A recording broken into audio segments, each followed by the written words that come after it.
इस सीरीज के पार्ट 3 में मैं 3 चैप्टर फुल और 4th चैप्टर हाफ कवर करने वाला हूँ। यहाँ पर चैप्टर स्टार्ट होता है मोमो कॉफी शॉप पे कॉफी सर्व कर रही होती है उनके कस्टमर्स को।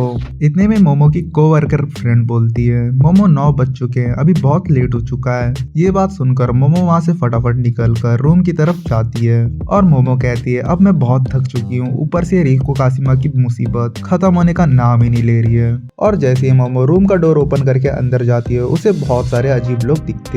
वो लोग जैसे ही मोमो को देखते हैं और उस पर अटैक कर देते हैं। मोमो यहाँ पर अपनी साइकिक पावर यूज करके इन सबसे लड़ने लगती है।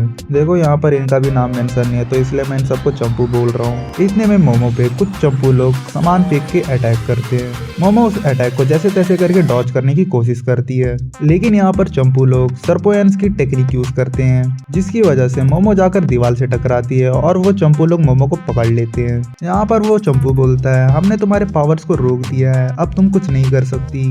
ऊपर से इस प्लेनेट में बहुत सारे अलग अलग पावर्स हैं, जिसकी हेल्प से हम एक मार्वलस सूट बनाने की कोशिश कर रहे हैं। इनकी बात सुनकर मोमो बोलती है तुम लोग सर्पोयन से मिले हुए हो ना, मुझे छोड़ दो वरना तुम्हारी खैर नहीं। इतने में वो चंपू मोमो की बात को इग्नोर करके बोलता है सर्पोयंस की इंफॉर्मेशन सही थी, इस लड़की को काबू में करना थोड़ा मुश्किल है, लेकिन ये चीज के लिए हमें वेमोला को थैंक यू बोलना चाहिए। यहाँ पर मोमो वेमोला का नाम सुनकर थोड़ी शॉक हो जाती है। इतने में यहाँ पर चंपू बोलता है वेमोला की हेल्प की वजह से हम सब यहाँ पर आ पाए। ये बातें बोलकर वो एक ड्रिल मशीन निकालता है और कहता है कि ये चीज सर्पोयंस की है, जिसकी हेल्प से हम तुम्हारे पार्ट्स को अलग कर सकते हैं। मोमो यहाँ पर इमोशनल होते हुए बोलती है वेमोला तुमने हमारे साथ ऐसा क्यों किया। सडनली यहाँ पर हम देखते हैं जो सभी चंपूस होते हैं वो हवा में उड़ने लगते साउथ मूवीज की तरह। फिर यहाँ पर विलन सरपू की एंट्री होती है।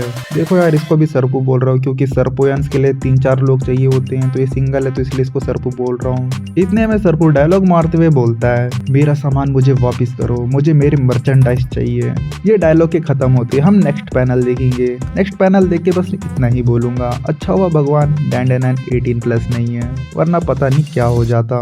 फिर यहाँ पर मोमो सरपू को देखकर शॉक हो जाती है। इतने में सरपू मोमो को बोलता है ये लो आयन, चलो हम इन्हें प्रेस करते हैं। अब मोमो तुम मेरी हेल्प करो, जितने भी टेढ़े चंपूस हैं उन्हें हमें सीधा करना है।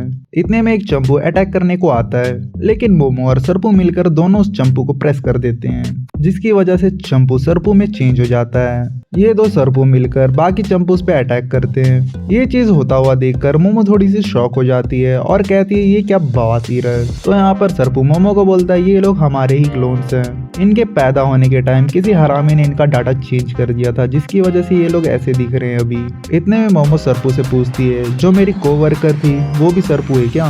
तो यहाँ पर सरपू मोमो को बोलता है नहीं मोमो, जब तुमने रूम में एंटर किया था तब तुम एलियंस के एम्प्टी वर्ल्ड पे आ गई थी। इनको ऐसा बात करता हुआ देखकर चंपूस अटैक करते हैं, जिसकी वजह से ये लोग जाकर दीवार से टकराते हैं। तो यहाँ पर मोमो बोलती है सरपू ये तो तुम्हारे ही क्लोन्स है ना, इसलिए तुम कुछ करो। तो यहाँ पर सरपू मोमो को समझाता है किसी मादर भगत ने हमारी सालों की मेहनत को चोरी करके और ये बवासीर बना दिया है, जिसको हम जानते भी नहीं है और ना ही कभी देखा है। इतने मोमो बोलती है सरपू बातें कम करो, जल्दी इन्हें पहले देखो। इतने में ये लोग मिलकर और एक चंपू को सीधा कर देते हैं। फिर ये तीनों सरपू मिलकर सर्पोयंस बन जाते हैं और एक ऑसम जोन क्रिएट करते हैं। उस अटैक की हेल्प की वजह से ये लोग बाकी चंपूस को भी सीधा कर देते हैं। फिर इतने में चंपू और सर्पोयंस के बीच में गैंग वॉर स्टार्ट हो जाता है। उस लड़ाई के बीच में मोमो लात घूसों से अटैक करती रहती है। लड़ाई के बीच में मोमो की नजर ऊपर की ओर जाती है।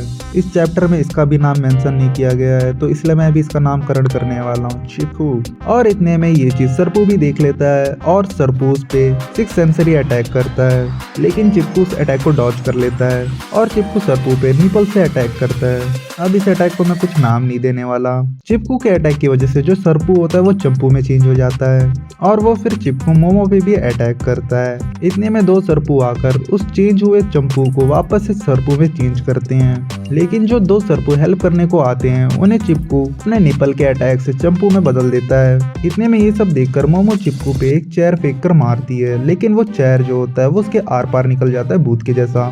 ये चीज देखकर सरपू मोमो को बोलता है ये हमारे डायमेंशन में नहीं है, वो चिपकू दूसरे डायमेंशन से छुप के अटैक कर रहा है हम पे, इसलिए उसके अटैक हमें लग रहे हैं और हमारे अटैक उसे नहीं। ये बात सुनकर मोमो बोलती है ये तो चीटिंग है और इतने में चिपकू वापस से इन पे अटैक करता है और ये लोग उसके अटैक को को डॉज करने की कोशिश करते हैं। इतने में सरपू मोमो को बोलता है तुम अपनी साइकिक पावर यूज करके उस चिपकू को पकड़ो, शायद वो वर्क कर जाए। तब तक हम इन क्लोन्स को देखते हैं। इतने में मोमो अपनी साइकिक पावर का यूज करके उस चिपकू को पकड़ लेती है और उसे अपने डायमेंशन में खींचने की कोशिश करती है। लेकिन जो चिपकू होता है इतनी पावर से मोमो को खींचता है जिसकी वजह से जो मोमो होती है सीधा जाकर वॉल से टकराती है।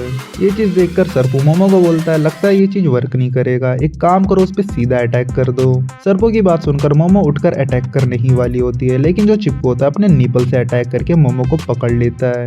इतने में जितने भी सरपूस होते हैं वो चंपूस में चेंज होने लग जाते हैं। ये सब देखकर सरपू मोमो को बोलता है मोमो तुम्हें जल्दी उसे हराना होगा वरना हम ज्यादा देर तक लड़ नहीं पाएंगे। मेरे जितने सरपू क्लोन्स थे वो सब के सब अभी चंपूस में कन्वर्ट हो गए हैं। तो यहाँ पर जो मोमो होती है पूरी बेबस हो गई होती है और सरपू की बात सुनकर मोमो अपने अंदर सोचती है क्या यही मेरा अंत है? क्या मैं ओकारून के बिना कुछ नहीं कर सकती? क्या मैं इतनी वीक हूँ? इतने में मोमो का फ्लैशबैक स्टार्ट हो जाता है। यहाँ पर हम देखते हैं यंग ग्रैनी को जो कि लिटिल मोमो को विश्वास दिलाती है वर्ड्स की पावर को रियल लाइफ में अप्लाई करो। अब जो तुम्हारे पैरों में जो आग है उसे हम क्या बोलेंगे लिटिल मोमो? ये बात सुनकर लिटिल मोमो बोलती है किक। यंग ग्रैनी मोमो की बात सुनकर बोलती है सही बोला मोमो, अब जाओ जाकर उस सैंडबैग को मारो। इतने में जो लिटिल मोमो होती है जाकर उस सैंडबैग को किक मारती है। ये चीज देखकर यंग ग्रैनी बोलती है बेटा इससे मच्छर भी नहीं मरेगा, तुम लड़कों को कैसे मारोगी? फिर यहाँ पर यंग ग्रैनी लिटिल मोमो से पूछती है सबसे ताकतवर क्रिएचर कौन है मोमो? तो यहाँ पर लिटिल मोमो बोलती है नेसी। यंग ग्रैनी लिटिल मोमो की बात सुनकर बोलती है सही बोला मोमो। फिर सेको नेसी का नाम बेसबॉल बैट पे लिखती है और कहती है चलो इमेजिन करो कि ये बैट नहीं एक नेसी है। ये बात सुनकर लिटिल मोमो बोलती है मुझसे नहीं हो रहा ग्रैनी, मैं ये चीज नहीं कर पा रही हूँ। तो सेको बोलती है तुम भरोसा रखो मोमो, अब मैं तुम्हें दिखाती हूँ वर्ड्स में कितनी पावर होती है, हमें बस वो चीज की फीलिंग को महसूस करना होता है। इसकी हेल्प से हम इम्पॉसिबल काम को भी पॉसिबल कर सकते हैं। इतने मोमो सेको की बात सुनकर अपने फ्रेंड्स के बारे में सोचती है और फिर अपने आंखें खोलती है और अपने दोनों हाथों से हार्ट बनाकर मोए मोए बोलती है, जिसकी वजह से मोमो एक एनर्जी ब्लास्ट क्रिएट करती है और चिपकू की तरफ रिलीज करती है। उस एनर्जी ब्लास्ट की वजह से चिपकू का राम नाम सत्य हो जाता है, जिसकी वजह से जितने भी चंपूस होते हैं वो सरपू में बदल जाते हैं। और यहीं पर पार्ट 3 एंड होता है। और यहाँ पर मैं कहना चाहता हूँ पार्ट 4 जो है इस सीरीज का लास्ट पार्ट होने वाला है जिसमें रिको कासिमा नाम की मुसीबत आने वाली है मोमो के ऊपर।